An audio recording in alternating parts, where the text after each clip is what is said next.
Hola a todos, se dice, se comenta que está un poquito fuera de las redes últimamente, sí, es verdad, está un poquito desconectado, pero tenía razones para estarlo. Últimamente me he pegado algún viaje que otro y es que estuve en China, la China popular. Y es que esta es la realidad, me he pegado un viaje de más o menos 2 meses y pico por toda China, viajando por toda China, conociendo varias ciudades y aprovechando esta circunstancia, pues he pensado que mejor que volver a YouTube, que mejor que volver al canal con este tema, hablando de este tema, hablando de estos viajes, hablando un poco de todo lo que he visto durante estos meses. Y esto es lo que voy a hacer. En los próximos vídeos os voy a comentar aquellas cosas que más me han sorprendido, que más me han llevado la atención, aquellas cosas que me apetece comentaros de mi viaje por China. En este primer vídeo vamos a hablar un poquito de la sociedad, de las personas, de los propios chinos, de la vida, de las costumbres chinas y, como digo, de aquellas cosas que más me han llamado la atención en el día a día. Nada más, bienvenidos otra vez y empezamos. Dann tritt für mich ein, so wie ich für dich. One small step for man. Hasta la victoria siempre. The greatest nation on earth. Классных иллюзий. 国泰民安。 Lo primero que quiero dejar claro es que en mi viaje ha habido 3 grandes ciudades en las que he vivido por un tiempo, las que he visitado. El primero es Shanghái. Yo llegué a Shanghái aproximadamente el 31 de diciembre, si no me equivoco, 30 de diciembre, y pasé unos 15-20 días allí. Después me desplacé a Xi'an, me desplacé hacia el interior, Xi'an, provincia de Nan, si no me equivoco, y estuve también ahí unos días. Y el último paso, la última parada del viaje, era Pekín, donde estuve también aproximadamente 3 semanas. Como digo, estos son los 3 principales sitios. Después sí que hice alguna parada que otra para visitar algún punto que me interesaba, pero principalmente visité estas 3 ciudades. Ciudades de más de 10 millones de habitantes las 3, excepto Xi'an. Xi'an creo que tiene 10-11 millones de habitantes, pero son ciudades grandes, son ciudades enormes. Entonces mi experiencia de lo que es la China actual, claro, se reduce a visitar estas grandes ciudades. No he estado en los pequeños pueblos, no he estado en las provincias más alejadas de lo que son las grandes urbes. Entonces, mi experiencia en este sentido es un poco limitada.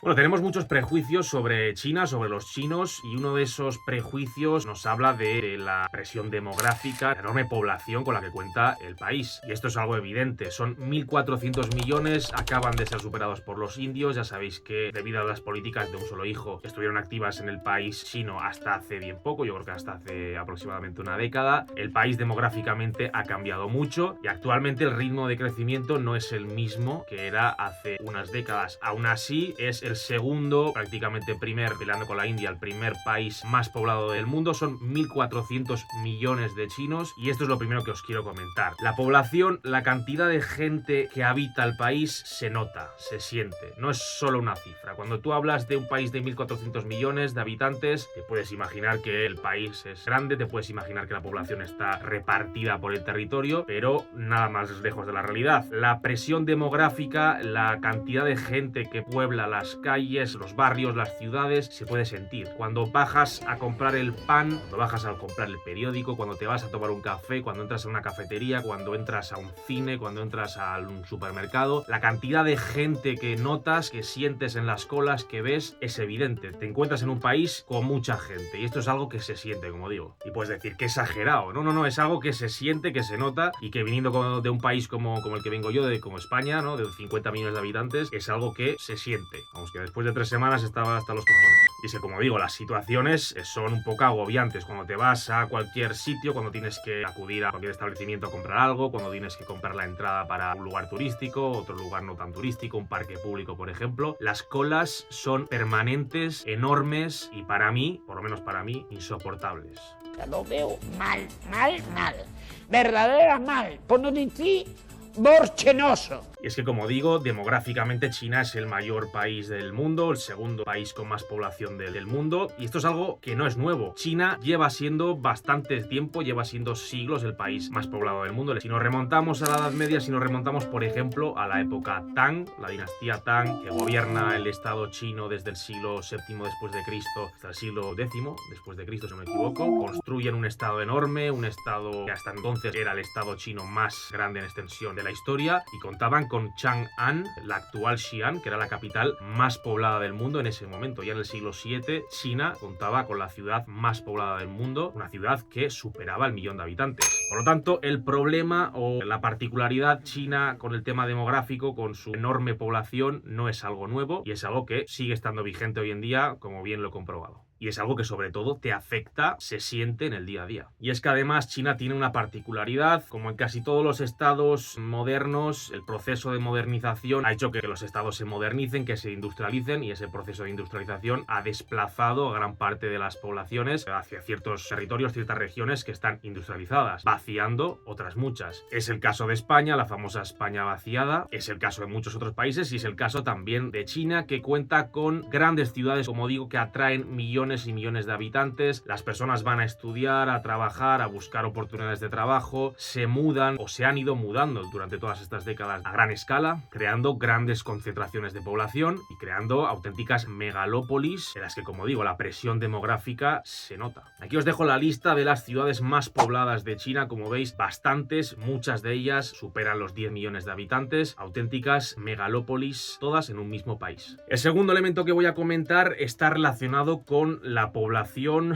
tipo de población, individuo medio que he visto en estas grandes ciudades. Lo primero que quiero decir es que hay dos tipos de China visible, palpable en la misma ciudad. He visto dos tipos de chinos. Por un lado, cuando bajaba al restaurante debajo de casa, restaurante simple, donde te ofrecían un cuenco de sopa con fideos o un cuenco de arroz por 2-3 euros, te encontrabas al típico trabajador, al típico currelas chino, que como digo comía por 2-3 euros, que se desplazaba en una moto eléctrica probablemente o en una bicicleta, muchos de ellos, y que tenían una serie de comportamientos, una serie de particularidades muy parecidas, ¿no? Pareciera que todos ellos pudiesen formar parte de una misma China, una China más humilde, más trabajadora, lo que podría considerarse una clase media baja, ¿no? El sueldo, entrando yo en datos concretos, el sueldo medio en una ciudad rica china como puede ser Shanghái es de unos 500 euros al mes. Cualquier dependiente, cualquier barman, cualquier camarero de cualquier cafetería tiene un sueldo aproximado de unos 400, 500, 600 euros al mes. Esto es probablemente lo que cobren aproximadamente estos currelas que me encontraba yo en el restaurante de turno. Entonces, por un lado tenemos esta China más austera, esta China más humilde, más trabajadora, y por otro lado, al otro lado de la calle o cruzándose en ese mismo restaurante te encuentras la otra China. Una China de clase media alta, más de clase alta que de clase media, porque hay que decir, no hay una gran extensa clase media en China todavía, que tiene un nivel, un estilo de vida completamente distinto al primer grupo que acabo de comentar. Lo ves claramente en la ropa, lo ves claramente en los coches que llevan, coches, muchos de ellos de alta gama, ropa de lujo, ropa de marca que te cuesta un pastón, y lo ves también en el estilo de vida. Los centros comerciales que inundan las ciudades, centros comerciales de lujo, muchos de ellos, con tiendas tipo Louis Vuitton, Gucci, etcétera, etcétera, etcétera, todos llenos a rebosar, con gente llevando ropa de marca, con zapatillas caras, con ropa cara, digamos un estilo de vida occidental y un tren de vida que la mayoría de personas no puede llevar en China, pero que en esas ciudades, o al menos en las ciudades más modernas, es bastante común. Son personas con estudios probablemente superiores, con trabajos muy cualificados, que trabajan muchos de ellos para empresas internacionales, con sueldos importantes, muy importantes, y que llevan un tren de vida, como digo, importante.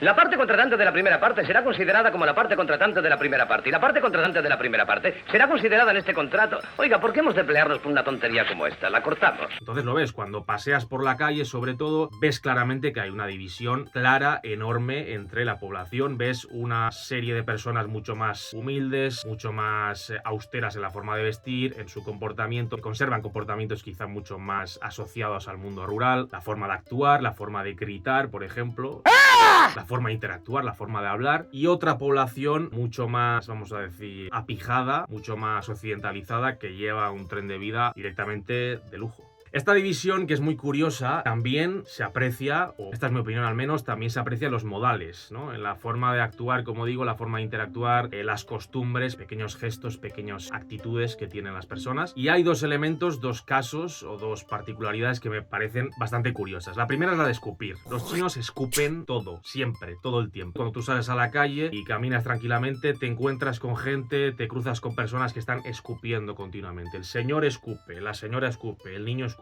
la chavala escupe, el chaval escupe, todos escupen. A los chinos les encanta escupir. Y no te preocupes que el primer día que llegues a China, esto es algo que te va a quedar claro.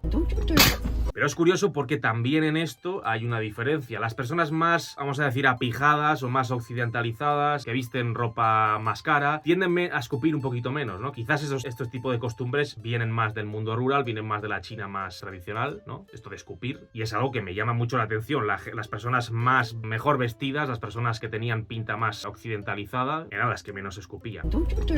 Y es algo que también se aprecia en la edad, ¿no? A partir de los 40, 50 años todo el mundo escupía, era una cosa increíble. Y en cambio la gente más joven es una costumbre que se veía un poco menos. Aún así, ya os digo, China es el mundo del escupitajo. No mames, qué asco. Otro rasgo particular que me ha llamado bastante la atención es el tema del saludo. En China no se saluda. Cuando tú entras en un ascensor, cuando tú entras en una tienda, cuando tú entras en cualquier establecimiento, sobre todo cuando te encuentras con vecinos, no se saluda. Y esto es algo un poquito raro para mí. Yo no es que sea tampoco un abrazafarolas, pero cuando entro en un ascensor, cuando me cruzo con un vecino, pues yo qué sé, dices hola, ¿no? Lo mínimo, saludas. En China no. Yo entraba al ascensor, me encontraba con el vecino de turno, le decía hola y se me quedaba mirando como...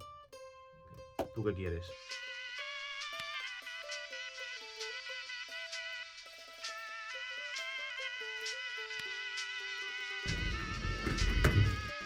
No se saluda. Y esto es algo que también distingue a estas dos poblaciones, a estas dos Chinas que os he comentado. La China más tradicional, las personas un poquito más humildes, ¿no? Menos occidentalizadas, eran un poco reacias a saludar. Esto del saludo les parecía un poquito raro, ¿no? Incluso se sorprendían, algunos se reían. En cambio, las personas más a la occidental, ¿no? Vestidas un poquito con marcas occidentales, un poquito más caras y tal, estas eran las que más veías saludar y las que posiblemente te podían responder al saludo. Bueno, costumbres occidentales, seguramente esto de saludar es algo más occidental y es algo, ¿no? Lógico que los chinos más chapados a la antigua, los chinos más tradicionales, los chinos más cercanos al mundo rural, no saludan. Oye, pues no se saluda en China, ¿qué le vamos a hacer?